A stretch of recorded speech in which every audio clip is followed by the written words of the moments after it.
Nós estamos fazendo a nossa segunda chamada, e aí, na segunda chamada, com quantos estiverem presentes, nós podemos dar início à nossa Assembleia. Só para te avisar, Ruth, acabei de falar com o Carlos, lá do Espírito Santo, e ele me disse que já acertou uma assembleia para o dia 7. Sim, sim, vai o Espírito passar... Santo está tranquilo. Eu Tocantins agora, o pessoal está tentando marcar a assembleia e não consegue. Hoje de manhã, o pessoal do Espírito Santo mandou o link da reunião para o pessoal do IFAM. Isso. A informação que ele me passou é essa mesmo. Então, acho que encaminhou, né? Caminhou, esse encaminhou. Tá, pessoal, assim, a nossa Assembleia hoje, ela tem como objetivo a gente fazer uma leitura do quadro atual desse processo negocial que está acontecendo e tirar daqui alguns encaminhamentos. Lembrando a todos vocês também que amanhã, a partir das 9h30, nós estaremos fazendo a nossa primeira chamada e a segunda chamada às 10 horas da Assembleia Geral do SITCEP Goiás para discutir a proposta que foi apresentada pelo governo para a categoria do PST, PGPE e as PECs e as correlatas do PGPE. Então, não sei se você queria iniciar dando algum informe, Ruth, depois eu dou o informe de como é que está o processo negocial para que vocês também possam se posicionar. Claro, então. Você quer que eu fale sobre a reunião que a gente falou sobre a reunião do CDE hoje? Eu acho que é interessante, e aí depois eu dou o informe no geral. Olha, eu sinceramente, Neymar, eu preferiria que você falasse o informe do CDE, porque eu sou ruim de conta. Até que a parte de debate de carreira, eu já digo assim, gente, eu não mexo com isso, eu estou na mobilização, estou perturbando o sindicato, mas essa coisa de ficar olhando STEP, índice, eu tenho uma noção muito vaga do resultado final, mas eu não consigo explicar bonitinho, não. Nem sempre eu consigo. Dessa vez eu não consigo explicar bonitinho, não. Tá certo. Vamos lá, então, pessoal. Olha, é importante que a gente faça uma retrospectiva do que foi esse processo negocial. No princípio, vocês se lembram, nós começamos fazendo uma pedida de 50 e poucos por cento, e depois a gente se sentou, o governo refugou de imediato, e depois a gente se sentou, o pessoal do FONACAT e do FONASEF. O FONASEF, para quem não conhece, é o Fórum Nacional das Entidades dos Servidores Públicos Federais. E o FONACAT é o Fórum Nacional das carreiras consideradas carreiras típicas de Estado. O pessoal costuma definir como a elite, o FONACAT, e o proletariado é o FONASEF, né? Geralmente é isso. O FONACAT é o que detém os melhores salários, são os auditores, são pessoal da segurança. Para vocês terem uma ideia, o aumento concedido à Polícia Penal foi de mais de 60%. Bom, nós conseguimos um feito inédito na época. Eu digo nós, a Condicef. A Condicef sentou com o FONACAT e o FONASEF e propôs que a gente trabalhasse numa linha que há muito tempo a gente defendia, que era a linha no sentido de garantir a recomposição salarial de quem ganhava menos para se aproximar de quem ganhava mais. E, por incrível que pareça, a gente não esperava, o próprio FONACAT acatou isso. Então, ficou na época, se não me engano, o pessoal no andar de baixo com 32%, pedindo 32%, e o pessoal do andar de cima pedindo 20 e poucos por cento, 22%, 23%. E aí começou a incoerência, porque o governo, quando se sentou conosco, a ministra Esther dizia o seguinte: eu vou discutir a questão da transversalidade, eu quero discutir a transversalidade, eu quero discutir as diretrizes de planos de carreira, quero discutir a reestruturação dos planos de carreira. E o objetivo do governo será o de diminuir as diferenças salariais entre os diversos setores que compõem a administração pública. Então, era o discurso que todos nós queríamos ouvir. Mas quando a gente avançou entre nós, que foi quando o FONACAT entendeu que eles tinham sido privilegiados em reajustes anteriores e propuseram para si próprios um reajuste em torno de 20 e poucos por cento, 22, uma coisa assim, se não me engano, e 32 para os demais, o governo mudou a tática que vinha adotando. E aí começou, em vez de discutir no todo, para dar um reajuste linear, para, vamos dizer assim, diferenciando um setor do outro, ele resolveu discutir por setor. E aí começou, discutiu lá com o pessoal do Banco Central, discutiu com os auditores fiscais, discutiu separadamente com os auditores do Ministério do Trabalho, discutiu com a Polícia Penal separadamente, com a Polícia Federal separadamente, com a PRF separadamente, e esses setores conseguiram reajustes que vocês viram aí, têm saído do Diário Oficial. Tinha uma discussão anterior com os companheiros da FUNAI, mas essa é uma discussão que vinha se arrastando há mais de 2 anos, inclusive foi fruto de uma greve dos companheiros, uma greve aí de 4, 5 meses, mas que trabalhou mais o pessoal do nível superior, embora vamos dizer assim, a diferença ainda seja grande entre o nível intermediário e superior, mas o reajuste foi razoável.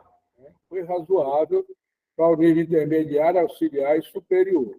Tanto é que ele saiu em janeiro via medida provisória e saiu agora a lei que cria essa carreira da FUNAI.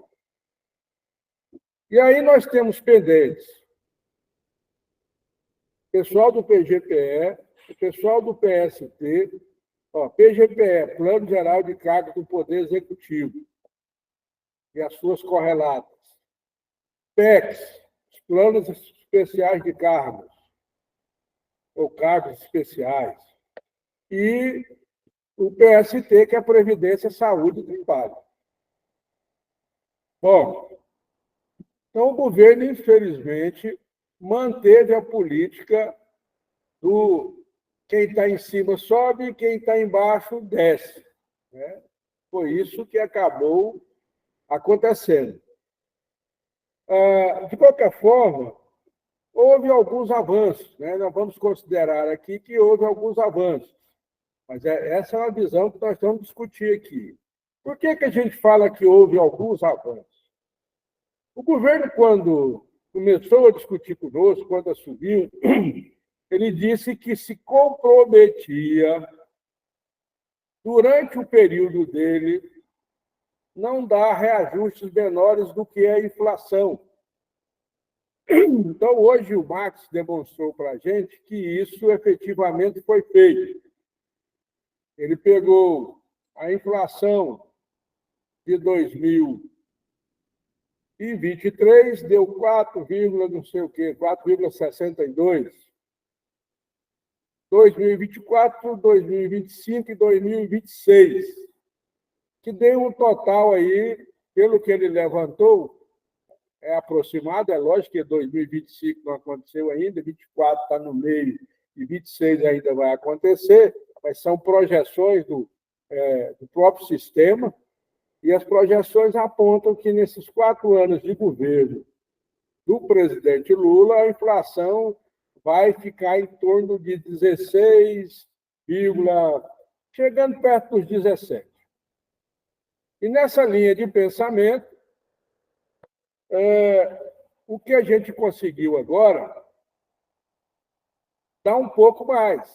Né? Vocês se lembram também, que é bom que a gente resgate, a gente começou negociando com o governo, nós, do andar de baixo, né, como eu vinha falando, começamos, o governo propôs 4,5 em 2025 e 4,5 em 2026. E ainda por cima deixava de fora o nível auxiliar. O nível auxiliar ficaria com 0.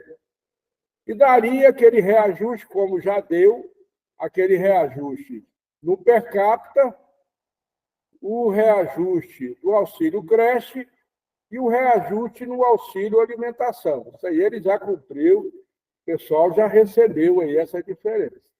Agora, dos 4,5 que ele colocou, nós dissemos que não aceitávamos. E realmente, a gente, e eu vou ser sincero, vou ser muito sincero, contando principalmente que quem fez a diferença foram os companheiros da educação, né? A gente, inclusive, fez um documento de solidariedade com os companheiros, estão em greve aí aproximadamente 60 e poucos dias, e só que a gente, vamos dizer assim, aproveitou a esteira da onda que eles estavam pegando. E, nesse sentido, a gente falou 4,5 não, e aí surgiu a proposta dos 9, mais os 3,5, ficando de fora novamente os auxiliares. E a gente disse que não aceitava, e acabou que o governo disse, olha, nós vamos dar para o PGPE, para o PST, para as PECs e correlatas, o mesmo que nós vamos dar para a educação. Bom, e apresentou para a educação aqueles reajustes nos auxílios, né, e 9, e, pasmem, 3,5 para a educação. Por que 3,5? Porque, para eles, não sei se vocês tiveram acesso à tabela, se não tiver, depois eu posso mandar para vocês, mas eu acho que todo mundo teve acesso às tabelas, um estudo feito pelo GES, tem lá um tal dos STEPs. O que é o STEP? É quando você pula de um padrão para o outro. E também a gente saiu ali daquelas, parece, se não me engano, 18 padrões, 18... Ah, meu Deus, daquelas 18 letras lá, e vai para 21 ou 20, uma coisa assim. Só que, para nós, juntando todos esses steps, não dá 0,5%. Eu falei até que é um step furado. Falei, gente, deram um step de pneu para a gente furado, que não dá em nada. Agora, o step para a educação dá um pouco mais. Então, por isso que talvez ele dê uns 3,5%, em alguns casos vai chegar a 6, mas a grande maioria vai ficar em 5, com o step. Ou seja, naquela movimentação horizontal e vertical que você faz na carreira, na sua carreira. Então, a proposta que nós temos hoje é essa. A Condicef tem dito o seguinte: tem alguns setores que ainda estão em negociação. No caso do INCRA, no caso do IBAMA, e tem alguns setores que a Condicef está buscando abrir caminhos. Aí vem SUDENE, SUFRAM, SUDAN, vem AGU, vem Cultura, vem diversos setores, né, que a gente ainda está buscando uma agenda com o governo. Hoje mesmo, à tarde, o Sérgio vai estar lá conversando com o Feijó para discutir algumas questões e vai tentar ver se consegue arrancar datas para essas conversas. Mas nós temos que olhar o que nós temos em mão. O que nós temos em mão? E preste atenção, hein? Depois de dizerem que eu disse alguma coisa que não seja isso. A proposta que nós temos hoje para PST, PGPE e PEX, segundo o governo, segundo a ministra Esther, segundo o senhor Feijó, que é o cara que negocia pelo Ministério, ele quer incluir a maioria das PECs no PGPE. Certo? Então, a gente está trabalhando nessa linha. Qual é a linha? O pessoal das PECs, o pessoal do PGPE, o pessoal do PST, concorda com essa proposta do governo? A direção da Condicef, e aí eu estou falando agora com a direção da Condicef, se reuniu ontem à noite para definir qual seria a posição da nossa confederação.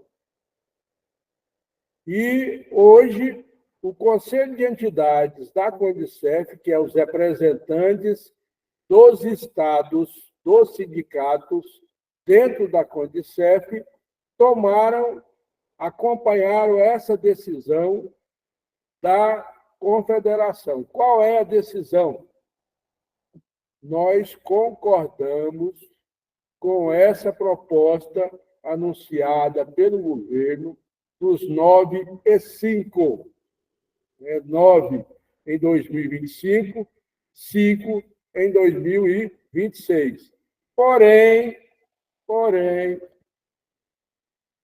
nós acompanhamos ontem, até aproximadamente umas 9 horas da noite, o resultado da reunião entre a educação e o governo. E o resultado que o governo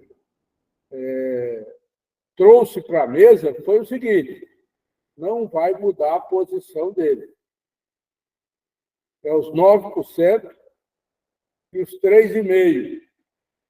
Por que 3,5%? Eu já expliquei, porque os STEP deles são maiores do que os nossos, ou são melhores do que os nossos. Mas, no final, vai acabar dando meio também. Meio e pouquinho. Então, na realidade, é 9,5%. No meio da discussão, os companheiros da educação propuseram o seguinte, uma coisa que a Condicef já vem fazendo há muito tempo. Eles propuseram que, mesmo depois de encerrada a discussão do reajuste salarial, as mesas setoriais continuam. Para que essas mesas setoriais continuam? Para discutir a reestruturação dos órgãos. Por exemplo, vou falar da saúde, que é o setor que eu conheço muito, porque é a minha área. Lá nós temos uma gratificação chamada H100, que é uma gratificação por atividade de controle de endemias, de combate às endemias. Essa gratificação ela não teve reajuste.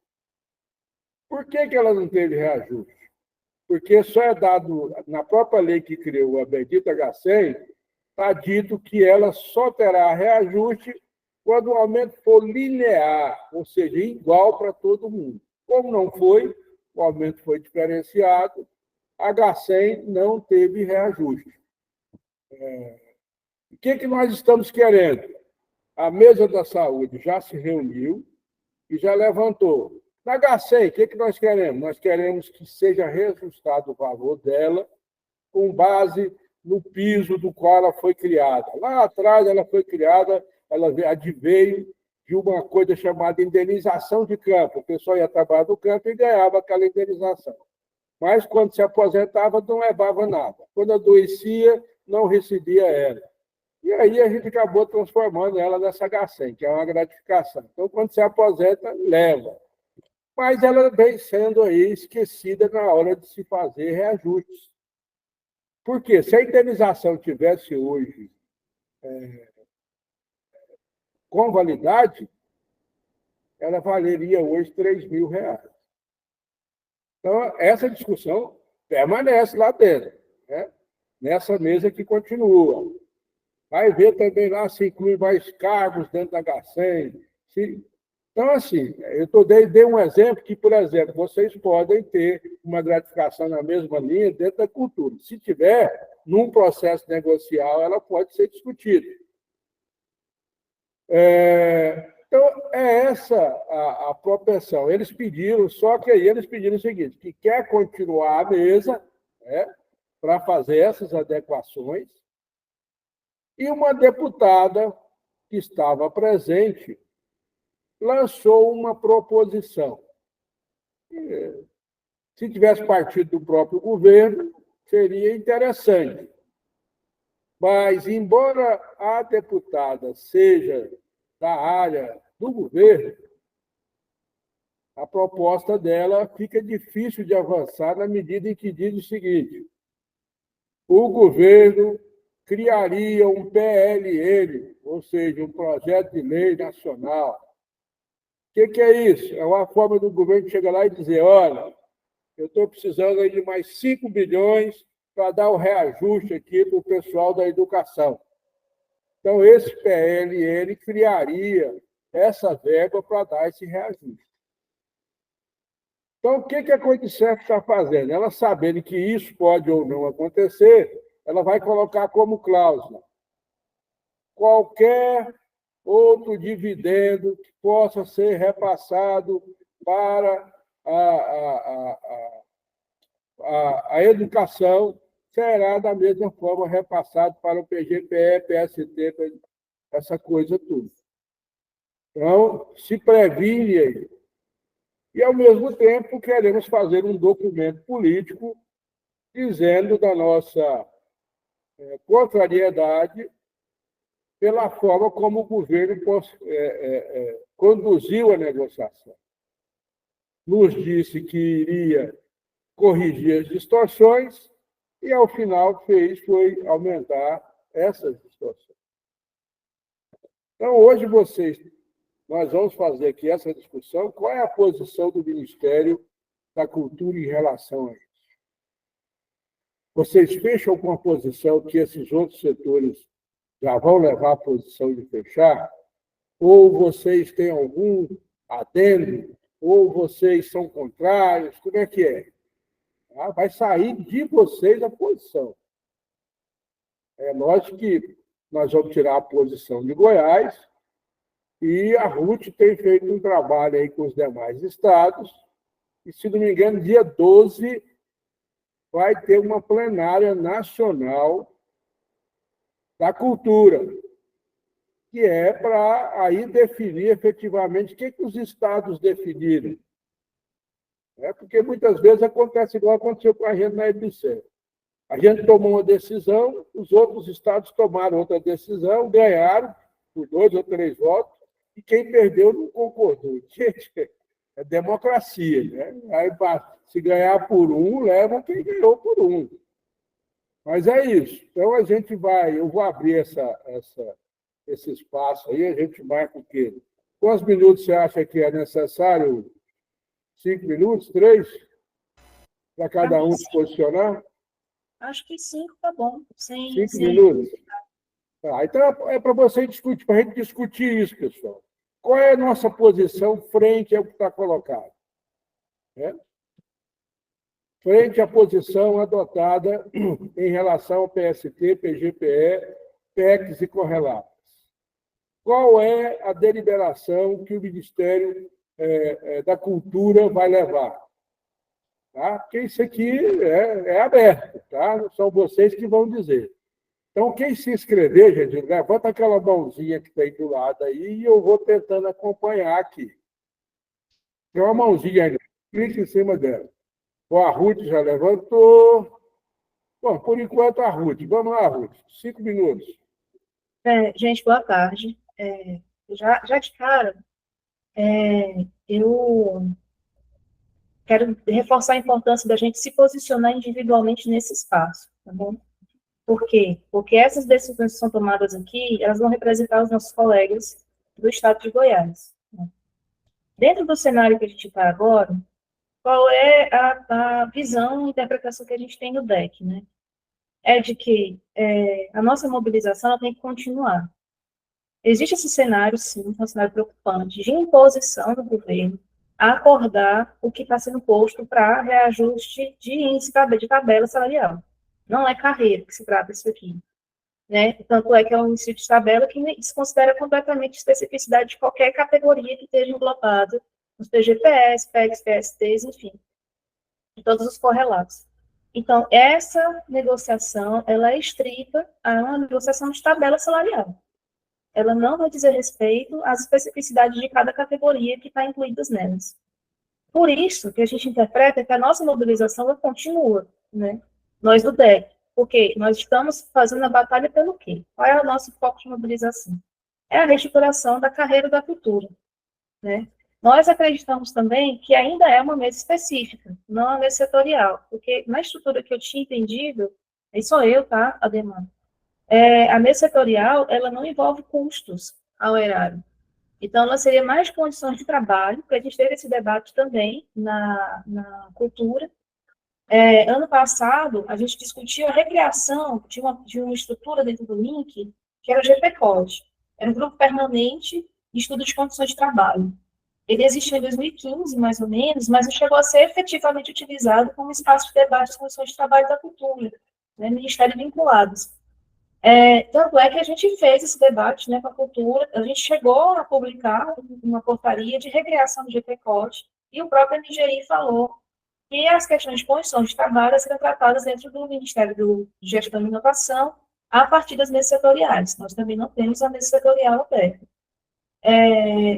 E aí, como a nossa questão de reestruturação de carreira, ela implica, eventualmente, em um impacto orçamentário, porque a gente está falando de questões como fica a questão dos aposentados, remuneração que a gente conseguir negociar de carreira, tem que se estender para os cargos extintos, para os aposentados, tem que rever toda a questão de titulação, que é uma pauta da cultura também, a valorização das qualificações, né?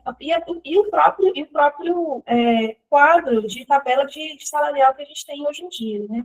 Que é completamente desfavorável para o que eu até falei no CDE isso, né? Para o que o Haddad usou, né? De tornar a carreira uma carreira atrativa para o setor da cultura. Então, nesse sentido, o DEC, né, e somado a isso, o fato de que na semana passada a gente teve uma reunião com o Ministério da Cultura, a ministra falou que em conversas com o MGI, né, nós poderíamos fazer a abertura desse GT de carreira, e esse GT de carreira tem, Ademar, a função de estabelecer o estudo da carreira a partir de agora, dia 3 de junho, né, o cronograma dele se iniciaria ontem, para se encerrar dia 22 de julho com a entrega do plano de carreira da cultura para o MGI. Eu vou até abrir um parênteses nessa conversa para falar especificamente dessa questão do GT. Né? O GT é um GT ministerial, a Renata estava presente na reunião com a ministra também, né, ela acompanhou a conversa. A gente está nesse processo agora, nesses 3 primeiros dias, de indicação dos nomes para a composição do GT. O Ministério deixou claro que as indicações vão ser feitas pelos gestores de cada casa. Então, a gente tem feito uma articulação interna para garantir que a representatividade dos servidores se mantenha no GT também, né? Para que a gente consiga deixar o GT o mais alinhado possível com aquilo que nós queremos que aconteça em qualquer documento que se refira a nós, né? Existem questões, óbvio, né, da efetividade de se criar o GT para que ele tenha uma repercussão positiva na nossa mobilização pelo plano de carreira da cultura. A gente ainda não tem consistência clara da efetividade desse documento, né, quando ele for entregue. A gente também não tem certeza se, quando da entrega do documento, haverá abertura da mesa de negociação, mas é uma articulação que foi construída junto ao Ministério da Cultura, é uma possibilidade aí de a gente furar, achar uma brecha, né, nessa muralha que o governo gerou em cima de quem é menos remunerado, no pior remunerado, dentro do Serviço Público Federal, e nós estamos apostando um pouco nisso também. Óbvio, né, aí voltando, que nada disso interfere nossa crença, na nossa mobilização. Então, se por um lado a gente tem essa realidade de como o governo tem tratado a negociação de tabela das categorias, que não é reestruturação de carreira, é tabela salarial que está sendo discutida nessa mesa de negociação genérica do governo, a gente tem a possibilidade de estar estruturando a nossa carreira a partir do GP, alinhado com o MINC. Ele não é um espaço de reforço do sindicato, ele é um espaço que está sendo articulado com as associações e o MINC por determinação do próprio MINC. Nós estamos articulando internamente, politicamente, para que a gente garanta a nossa representatividade dos nossos colegas mobilizados. Mas ela é de direito de escolha da própria estrutura do Ministério da Cultura. E mesmo que ela exista, ela não impede a gente, nem se sobrepõe a gente, assim como a gente entende que essa mesa de negociação não diz respeito ao que nós estamos propondo, como campanha salarial, como mobilização, né? A gente continua e pode continuar em mobilização. Nós temos uma agenda de assembleias nacionais acontecendo aqui, essa é uma delas, se não for a segunda, é a terceira assembleia que a gente consegue realizar da cultura. Já tivemos uma em Manaus, com a eleição de delegado, vamos ter outras ao longo dessa semana e na semana que vem também, para que a gente possa eleger os delegados e, a partir da nossa conta da cultura, a gente coletivamente estabelecer também como vai ser os nossos próximos passos para a mobilização.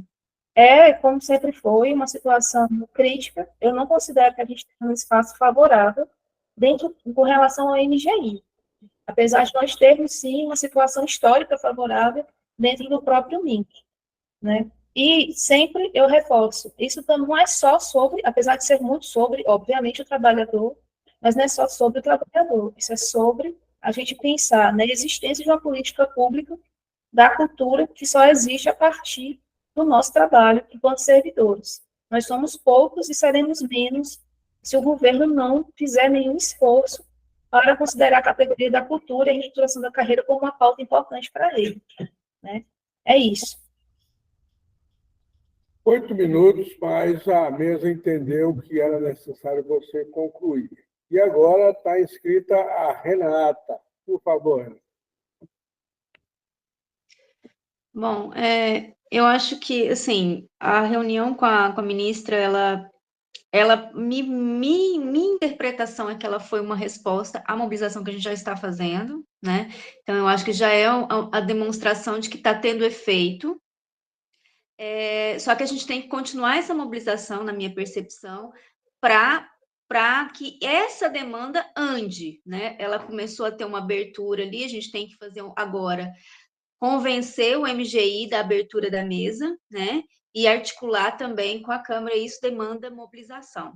Eu acho que a gente tinha pensado, né, numa agenda no último ato que a gente fez, eu acho que a gente tem que mantê-lo, ajustando aí prazos, óbvio, né? Porque aí teve essa reunião, enfim.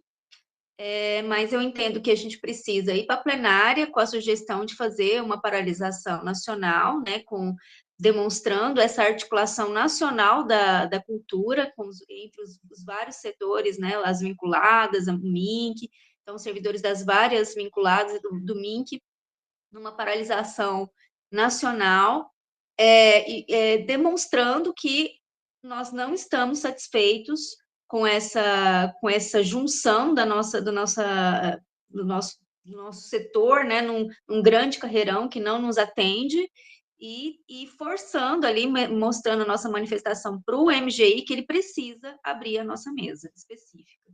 Então, eu acho que a nossa pauta ela tem que continuar ainda convergindo com a ideia de fazer uma paralisação nacional, já com o indicativo aí de início de uma operação padrão, né?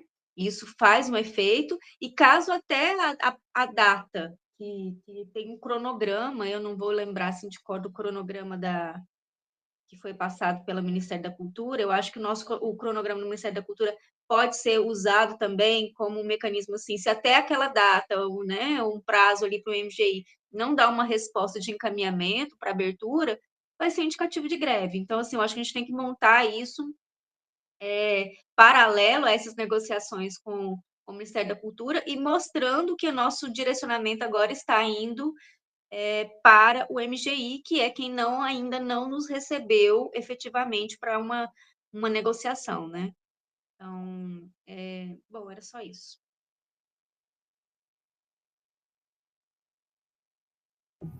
Pessoal, não tem mais ninguém inscrito,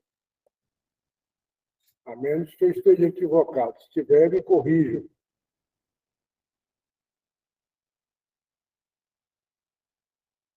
Ninguém levantou a mãozinha e, de repente,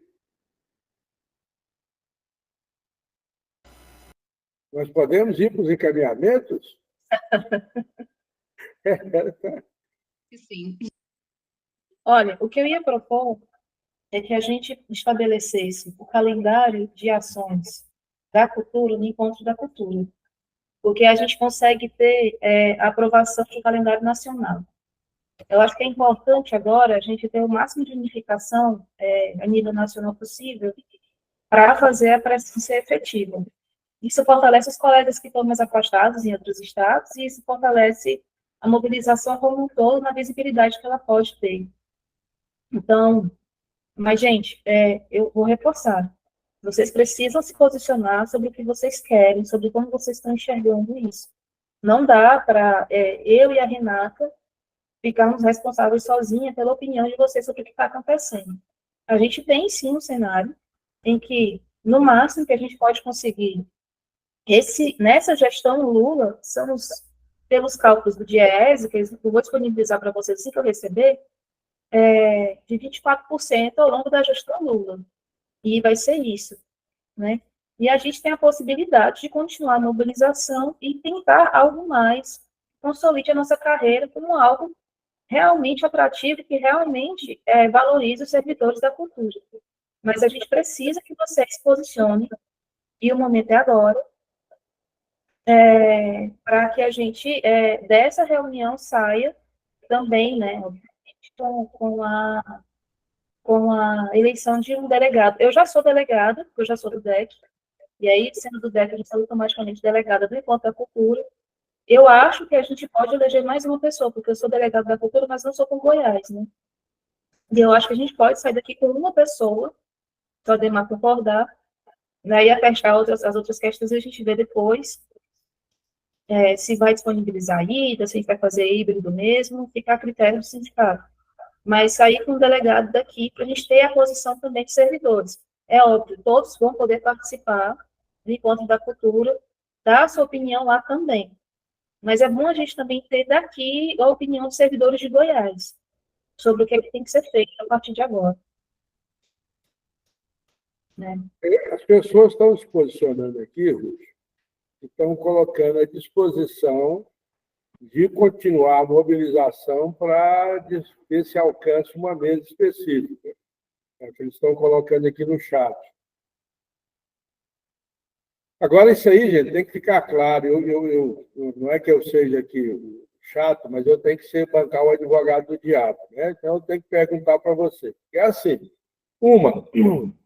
vocês viram, e a Ruth mesmo acompanhou hoje, quando o Sérgio falava que, cessando as negociações sobre campanha salarial, depois vão ocorrer as mesas setoriais.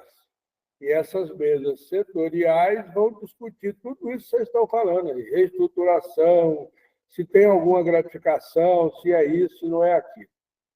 Então, a posição que vocês têm que tomar aqui, ela tem que ser, vamos dizer assim, clara. Eu sou, por exemplo, eu posso dizer assim, eu sou a favor da proposta inicial, mas quero continuar discutindo a minha carreira. Ou não, eu sou contra a proposta e quero continuar discutindo a minha carreira. Tem que ser uma proposta nessa... Eu só vejo essas duas, não sei. Se vocês tiverem outra diferente também, né? Eu acho que para a gente ter uma posição para levar, por exemplo, amanhã vai ter aqui o quê? Vai ter a nossa Assembleia Geral. Vamos, né, e aí temos que colocar isso aqui na mesa, que na Assembleia Geral nós vamos ter que votar e a Assembleia Geral tire uma posição contrária de vocês. Né? Vai passar, é lógico, a posição majoritária. Agora, nós vamos fazer alguns adendos. Passou isso e isso, mas a categoria disse isso, isso e aquilo. Falou isso e aquilo outro. Tá? Deixando claro, para depois de amanhã vocês dizem, poxa, definimos uma coisa e chegou na reunião lá, mudaram tudo. Não é, porque aqui nós estamos fazendo uma específica da cultura, mas amanhã é geral, vão entrar todos os setores. Eu acho que talvez não o INCRA nem o IBAMA, porque esses aí já estão com negociação adiantada. O IBAMA só não aceitaram a proposta ainda porque tem uma diferença grande entre o nível intermediário e auxiliar. Aliás, entre o nível intermediário e o superior. Mas, para vocês terem uma ideia, o nível intermediário lá chega a 9 mil e pouco. Então, não é tão ruim, né? É razoável. Mas, em relação aqui a gente, a diferença é grande mesmo. Bom, a Renata se reinscreveu. Vamos lá, Renata. Então, assim, vai ter uma plenária nacional referente ao que foi solicitado que foi proposto de aumento, essa segunda negociação que teve com a proposta de aumento, e que vai todas as categorias que eles elencaram, né, dentro dessa possibilidade de aumento. Independente do que for definido, né, eu acho que isso é uma definição que vai ser feita nacionalmente, o que tem que deixar claro é que a categoria da cultura, nas negociações, porque nós somos minoritários, a gente sempre vai perder. Isso aí é óbvio, né? A nossa categoria da cultura é diminuta. Se vai comparar com as outras carreiras, nosso voto já é vencido. Né? Então, eu acho que tem que ter um adendo colocado que a categoria da cultura, né, se isso for confirmado nas outras assembleias, que a categoria da cultura não concordou com esse aumento, porque a negociação que está sendo feita é para solicitação da abertura da mesa. Né? Então, mesmo que aceite, isso tem que estar no documento clarificado, até para não ter conversas torcidas depois, quando a gente for negociar com o MGI. Aí o MGI vai falar assim, mas vocês aceitaram. Né? Então, isso tem que aparecer de alguma forma no documento. Né? É óbvio que vai ser feito o que for votado majoritariamente, mas é importante que as minorias, que é o nosso caso, apareça a opinião dela. Né? Pode falar, dona Ruth. Bom, existe uma outra situação, e eu confesso, eu não gosto da situação que nós estamos colocados aqui. Se nós negamos a proposta do governo, nós saímos da proposta do governo, tá? Então, esse reajuste que está sendo proposto pelo governo, ele também não vai para a gente. O que é que tem sido articulado em várias categorias? É isso que eu estava falando.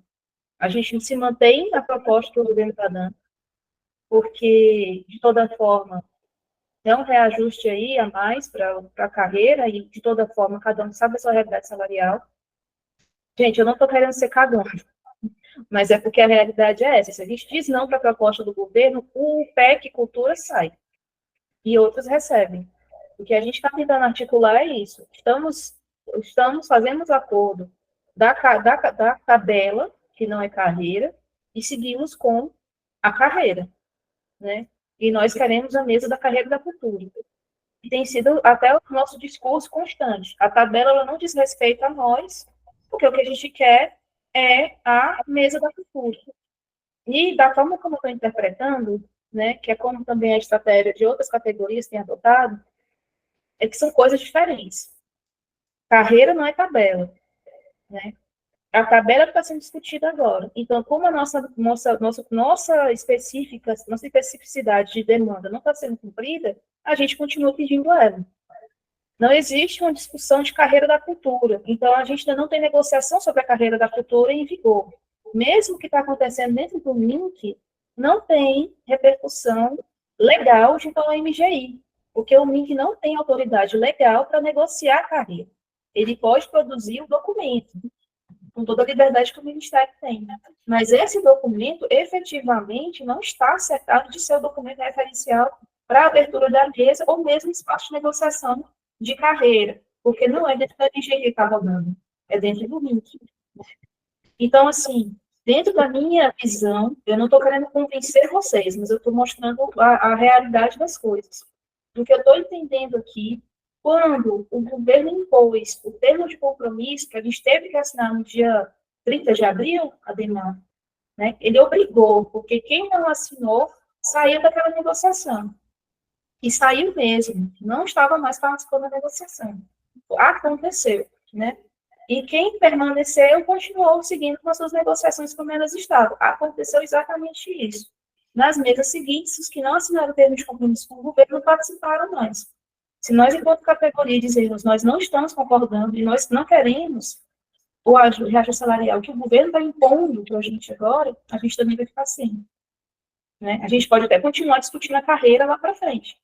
Mas esses reajustes propostos para 2025, 2026, nós não participaremos dele.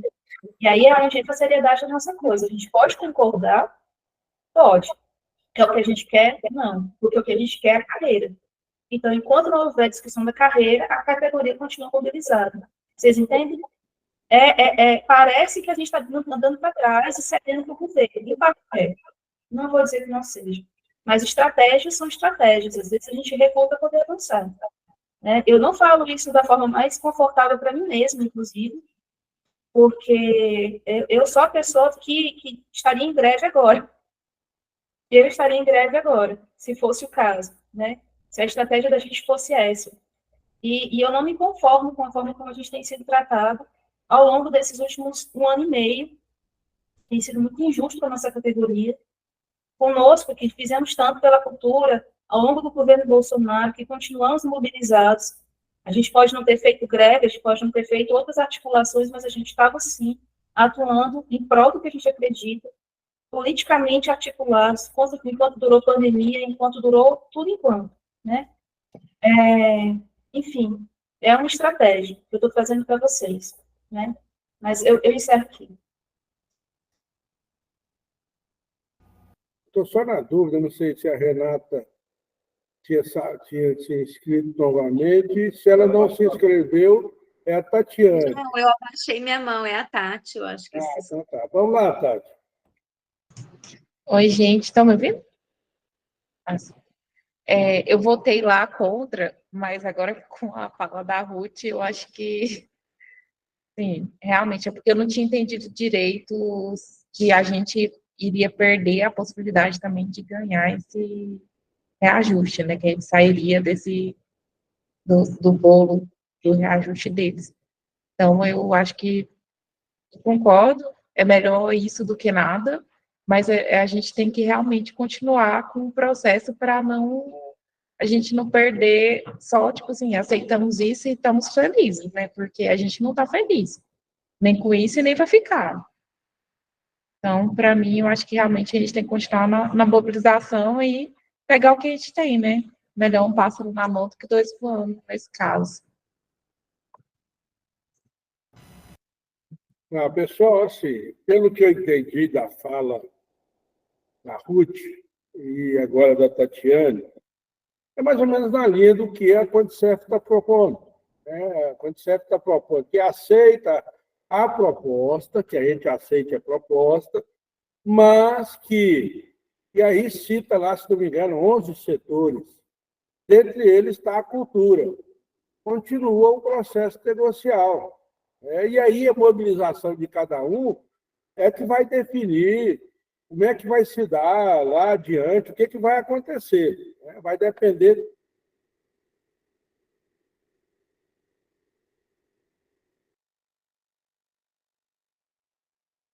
Acho que você ficou muda, Ademar.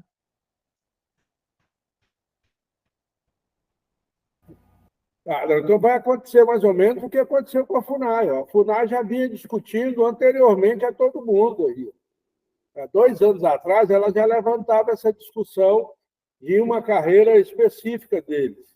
E conseguiram. E saiu bem em cima do começo do processo negocial. Quando foi em janeiro, agora a gente tem começado em outubro a discussão. Né? Quando foi em janeiro, já saiu uma medida provisória com a proposta nova de carreira da FUNAI. Tinha gente que nem acreditava. Tanto é que o pessoal do nível intermediário, quando saiu, aí todo mundo... não, eu não queria assim, eu queria diferente. Mas não acreditaram que pudesse sair. Né? E a proposta que tinha lá, quem tinha construído, basicamente, tinha sido do nível superior. Então, aconteceu isso.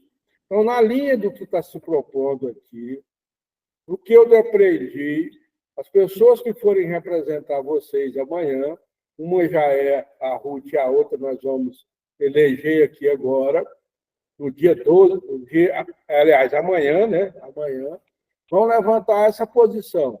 Nós concordamos, a princípio, com essa proposta do governo, na questão salarial, mas queremos nos manter na perspectiva da abertura ou da criação de uma mesa para discutir o nosso plano de carreira. É isso? Bom, pessoal. Isso. Se for nessa linha aí, eu acho que não tem problema. A gente pode encaminhar, né? E nos resta agora assim também, pessoal. Se tiver alguma coisa que vocês queiram ainda acrescentar e tal, me manda depois pelo Zap, ou a gente acerta aqui, e você manda pelo Zap depois para mim, Ruth, que aí eu já levo para a discussão amanhã. E pronto, a maioria do pessoal está concordando com essa posição de aceitar a proposta, mas manter a mobilização para discutir a possibilidade da reestruturação da carreira ou da criação da carreira, alguma coisa nesse sentido. E agora a gente poderia passar a eleição. Antes disso, a Ruth quer falar mais alguma coisa. Vai lá, Ruth. Só um último informe, tá? É rápido. Durante o Encontro da Cultura, considerando o nosso cenário, a gente vai tentar fazer uma apresentação do cenário da cultura nesse espaço da mobilização, né? E com um fator novo da criação do GT de carreira, no link, né? Uma das coisas que a gente vai debater é esse documento da carreira da cultura. Por quê? Porque no calendário do Ministério da Cultura para a criação do GT, ontem começou a indicação de nomes para compor o GT, né? E eu já falei para vocês, a gente está nessa articulação para ter uma boa representação.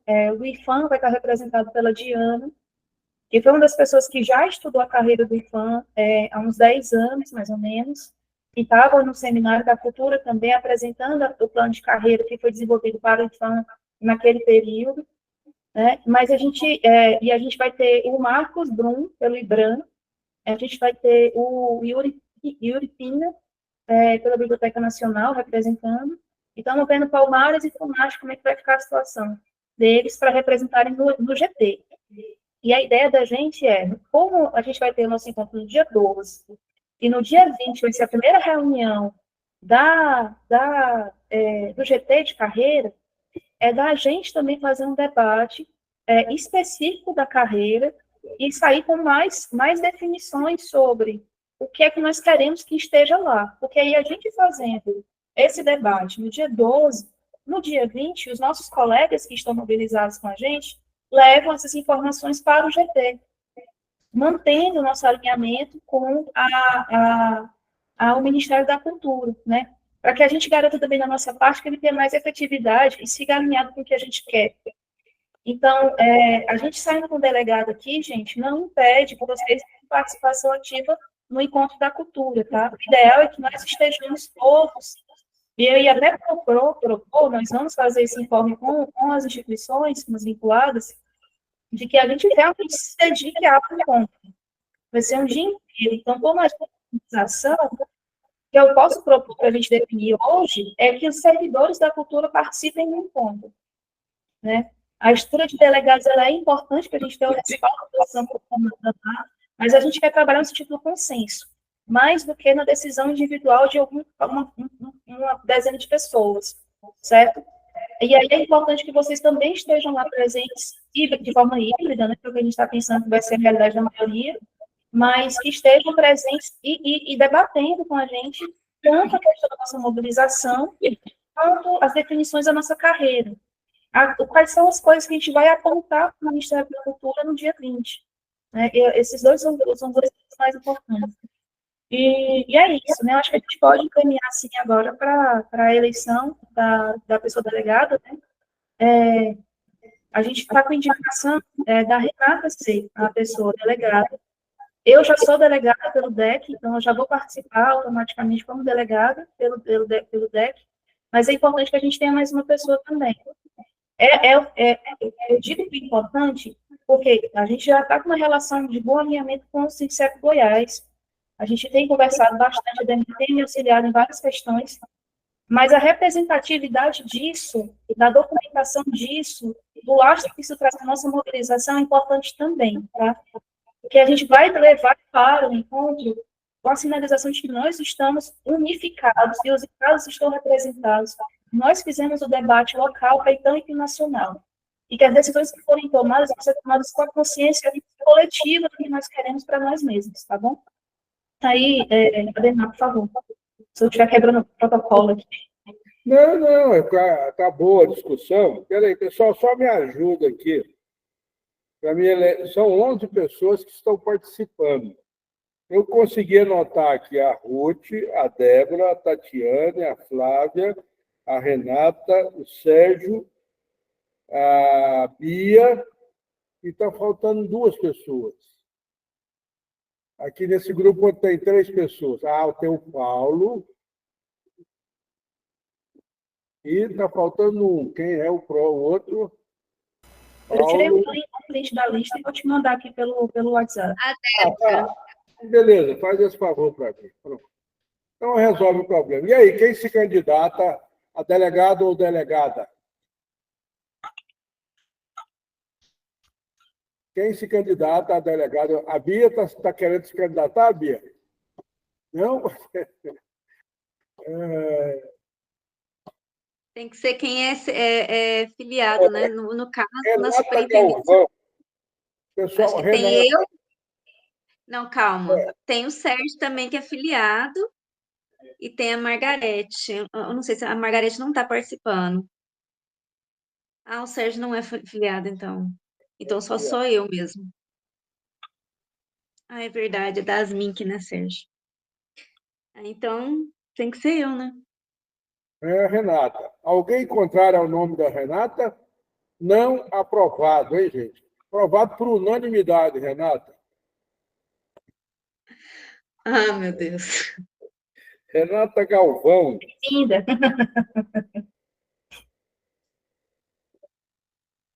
Bom, mas, gente, a gente quer trabalhar no encontro com um critério de consenso, tá certo?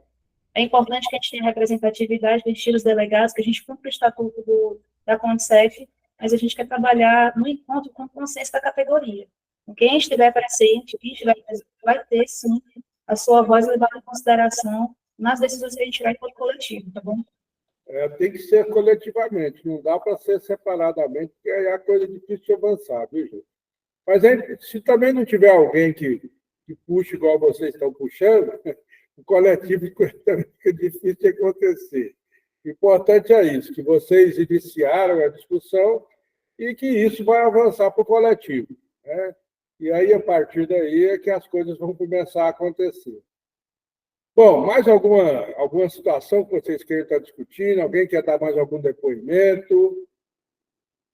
Fazer mais uma fala? Se não, eu só queria pedir assim, amanhã não se esqueçam, a Renata e a Ruth, às 10 horas, viu? A nossa plenária, a nossa Assembleia Geral vai contar com a participação do Sérgio Ronaldo, do Edilson, do Pedro Armengol e também do Max Lennon, que é o que fez essas tabelas todas aí, e é o cara do dia. É o cara, né? Ele realmente é um cara que tem uma compreensão tanto política como estrutural de como essas coisas acontecem. Ele tem esse cara, à época, tem uns 8 anos. A gente estava discutindo com o governo, e o governo disse que não tinha dinheiro, e ele conseguiu mostrar que no orçamento tinha uma grana sobrando. Foi onde a gente conseguiu ganhar ajuda. Então, o Max é um cara que tem muita competência. Então, pessoal, até amanhã, então, é isso? Beleza. Meu agradecimento a todos vocês e a todas e todos. E vamos juntos, não desanima não, todo mundo segurando na mão do outro. Vamos embora. Obrigada, Demar. Obrigada, Demar, pela força. Tudo bom para Obrigada. vocês. Obrigada. Tchau, boa tarde. Obrigada, gente, pela presença. Boa tarde, tá? Até mais.